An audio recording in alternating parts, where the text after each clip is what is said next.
Hello everyone and welcome back to another video from the Ingenious Engineer.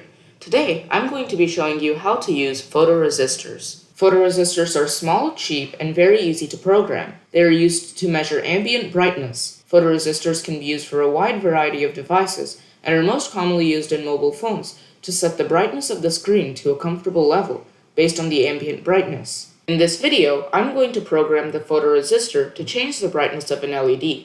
If it is darker, the light will be brighter, and vice versa. Here is the circuit diagram. Here is what it looks like when it's finished.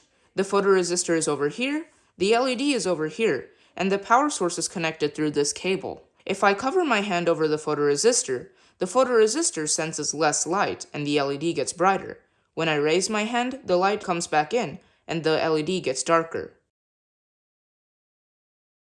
Here is the code. I'll put a link to it in the description box down below. First, we create the variables. Next, we move on to the void setup.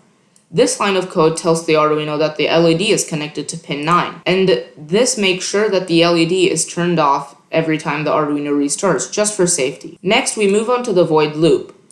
This line reads the ambient brightness from the photoresistor. The photoresistor gives an integer, and the higher the number, the brighter it is.